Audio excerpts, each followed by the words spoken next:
Okay, it appears to be working. All right, put your name on here. We are multiplying today. Today is part 1 of multiplying. We are also going to multiply more on Monday. Today we are multiplying a monomial. How many terms does a monomial have? 1. By a polynomial. I know polynomial means 4 or more, but we can also use everything's a polynomial. So like a monomial specifically has 1, a binomial specifically has 2, a trinomial specifically has 3, and a polynomial is like once we get to 4, we just call it a polynomial. But I can also just say like everything's a polynomial. So we're going to be doing like, this one's like a 1 by 3, a 1 by 3, a 1 by 3, and a 1 by 2. And so we're really doing monomials by binomials and trinomials, but we're just like calling in general stuff polynomials. Okay, you guys in your quick write just did everything you're going to have to do today. When you multiply with polynomials, you multiply the coefficients because those are just your normal numbers. So you treat them like normal numbers and you do normal multiplication with them. Then you add the exponents. And if you want to put a little note there, we learned that in E1, and it's called the product rule. That's why we did that before we started this unit, is to understand for this. Put a little note that that's why we're adding the exponents. Okay, before we get started, there are some invisible numbers I would like to talk about. If we have x by itself, what is its coefficient? What is its exponent? 1. So x by itself is 1x to the first. Negative x by itself is negative 1x to the first. Sorry, I know I shouldn't be on my phone, but I'm checking because we're getting updates, but they're coming to my phone because we don't have internet. All right, any questions about that? Okay, and then we put one little example here so just you can remember coefficients, what the coefficient is and what the exponent is if you just need a quick little vocab refresh. All right, so moving down, here is what we do. We've got 2x squared. We are multiplying that monomial, that's one term, by everything inside of here. So we literally just distribute. So we do 2x squared times 3x squared. We multiply our coefficients. So 2 times 3 is 6. And then we add our exponents. 2 plus 2 is 4. 6x to the fourth.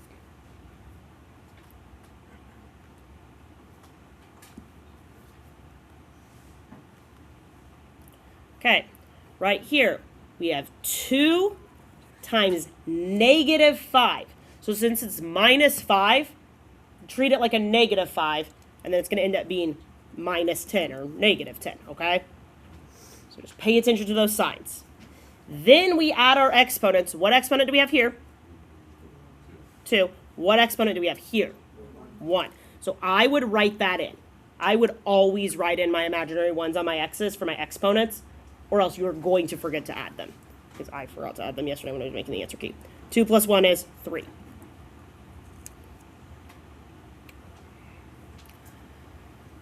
Okay, then 2 times 6 is 12. And then this is where it gets a little weird. We have our x squared here. We do not have anything here. So 2 plus nothing is still 2. We still need an x squared here. That still has to get distributed out.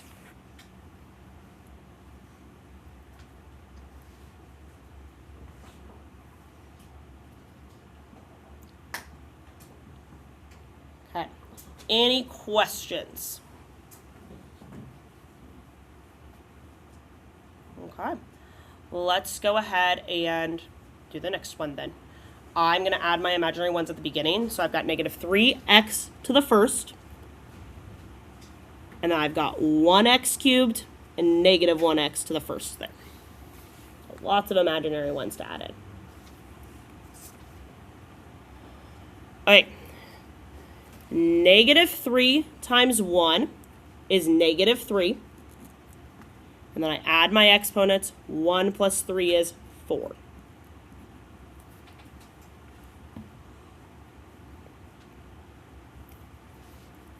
My middle term, negative 3 times negative 1 is positive 3. And I add my exponents. 1 plus 1 is 2.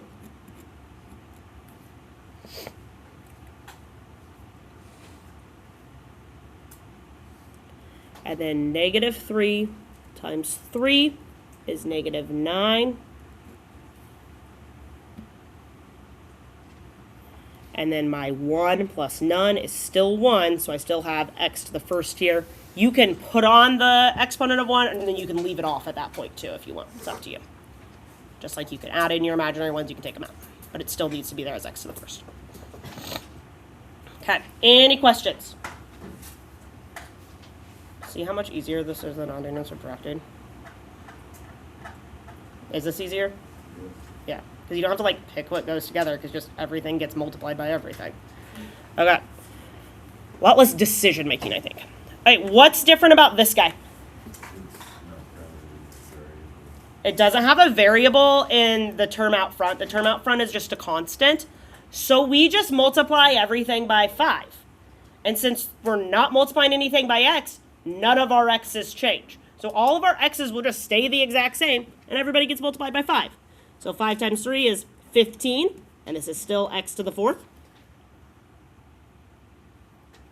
5 times negative 3 is negative 15, and this is still x squared. And then 5 times 2 is 10.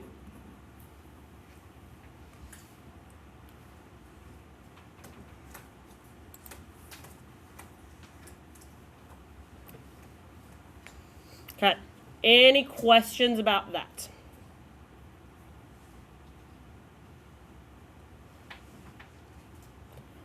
Okay, what's different about the last one?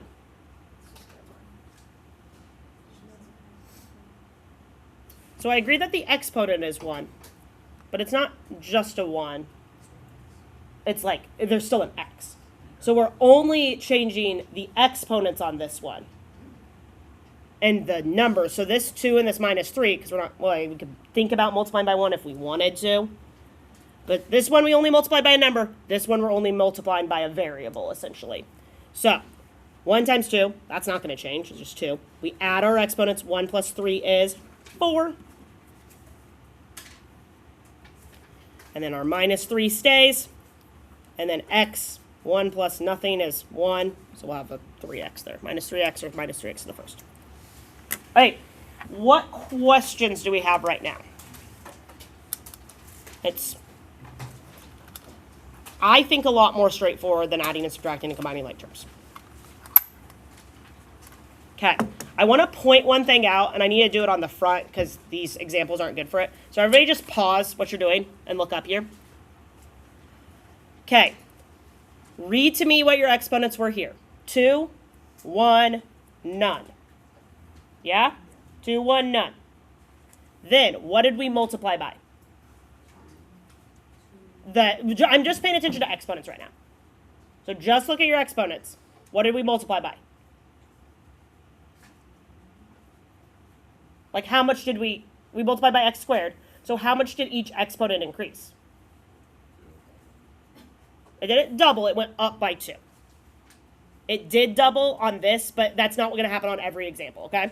So, because we add our exponents, remember? So if it was 2, 1, none, and then we all went up by 2. 2 plus 2 is 4. 1 plus 2 is 3. 0 plus 2 is 2. This is a better example of it. This one, they all went up by 1. So 3 went up to 4. 1 went up to 2. None went up to 1. So since you're multiplying everything by the same thing, your exponents should all change the same amount. So they should all go up by 1, or all go up by 2, or all go up by 6. Okay? Questions right now?